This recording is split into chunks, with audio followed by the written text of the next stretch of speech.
Culture, sortie. L'invité de la rédaction. C'est un spectacle à voir cette semaine, jeudi, vendredi, samedi au TNT à Nantes. GK et les filles de l'air, un quartet présenté comme indie, folk, pop. Et on a le plaisir d'avoir deux invités, deux membres musiciens de ce quartet avec nous en direct en studio pour en parler. Tout d'abord Dana Luciano, chanteuse, bonsoir. Bonsoir. Et bonsoir également à Gabor Turi, plus sur les percussions et batteries. Exactement, on bonsoir. dit pas de bêtises. Bonsoir à vous. Bonsoir à tous les deux. Donc deux autres personnes sont avec vous sur scène. L'autre chanteuse du groupe, Eva Pacro, et Jérôme Kahanier, Mister K. Donc si on comprend bien, donc on a une fille de l'air et un musicien. C'est pas mal pour la parité. Tout à fait. C'est pour ça, en fait, c'est important chez vous. Hein. Il faut l'équilibre. Tout à fait. On va parler donc de ce spectacle GK et les filles de l'air. Plus globalement, un concert consacré à Rickie Lee Jones, grande artiste américaine de soul, jazz évidemment, et qu'on connaît entre autres pour ceci.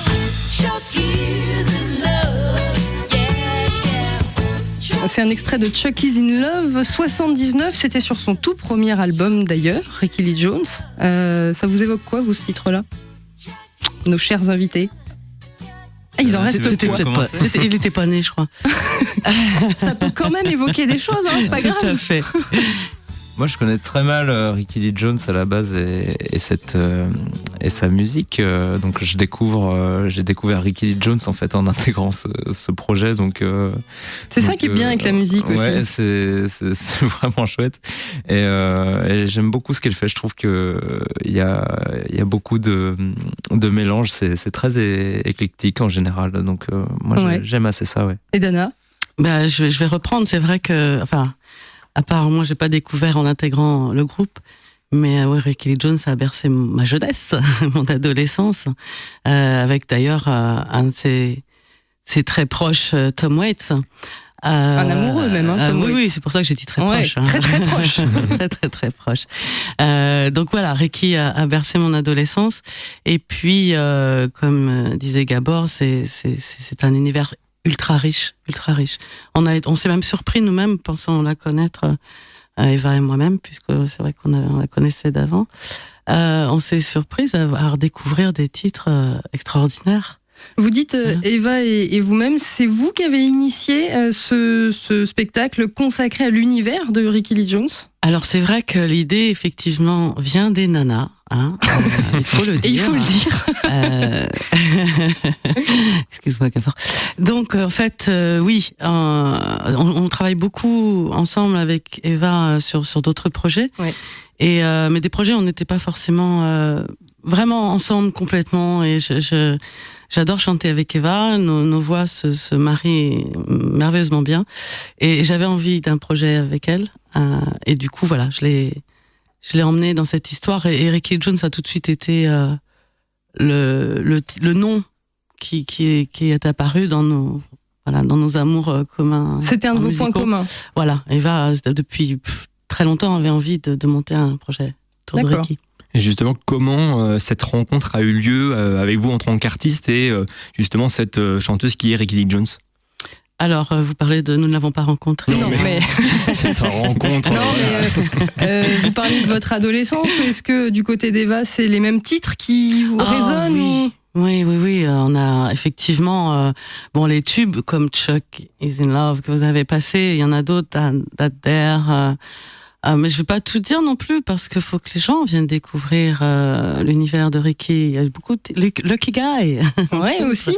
Et je sais pas, Gabor, toi, ta rencontre avec Rickie aussi, les titres, parce qu'il a découvert. C'est peut-être une oreille différente aussi. Oui. Le batteur, il l'écoute peut-être pas tout à fait pareil. Oui, il y a même des titres qu'on joue en fait que je n'ai même pas encore écouté. En fait, je n'ai même pas encore écouté les versions originales. Alors, est-ce que c'est de la fainéantise, hein, je m'excuse de le dire, ou est-ce que c'est au contraire pour justement garder un peu de surprise et se laisser porter par la revisite et la reprise qu'on en fait ?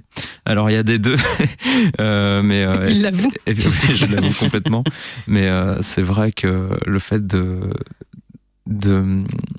de ne pas connaître parfaitement ces morceaux. Ça me permet de m'approprier sa musique. Et puis vu que ce sont des réarrangements qu'on va proposer aux gens, des fois on s'éloigne pas mal de la version originale, donc ça je m'en suis rendu compte justement en écoutant en écoutant ces titres à elle, à Ricky, et je trouve ça vraiment génial ce que ça donne. Ouais. Comment vous avez pensé justement ces réarrangements, parce qu'on va le redire, 2 voix sur scène, mais il y a aussi les chœurs de ces messieurs, donc finalement 4 voix, plus basse, batterie, beatbox, il y a un peu d'électro, on l'entend. Oui. Effectivement, on s'éloigne un petit peu de l'univers originel. Vous avez voulu vraiment y mettre votre patte. Tout à fait. Tout simplement, naturellement, puisque nous sommes tous les 4 d'univers divers et variés, qu'on s'est retrouvés autour de ce projet Ricky, on avait chacun nos petits ingrédients personnels à ajouter, et puis ça s'est fait tout naturellement avec nos compétences. Voilà. Chacun. On a parlé un petit peu de tout le monde. Qu'est-ce qu'il a amené, lui, Jérôme Cahagnier ? Il a amené pas mal d'arrangements, justement. Ouais. Oui. Ouais, Jérôme a fait un gros travail pour nous proposer des choses en musical, et qu'on a retravaillé ensemble après. Mais c'est vrai que la base, la grosse base, c'est Jérôme au niveau des arrangements. On lui fait aussi un gros clin d'œil, donc forcément. Oui. Merci Jérôme. On comprend qu'il y a vraiment une super ambiance entre vous. Le choix des titres pour les reprises, ça s'est fait démocratiquement à parité aussi, ou comment ça a fonctionné ?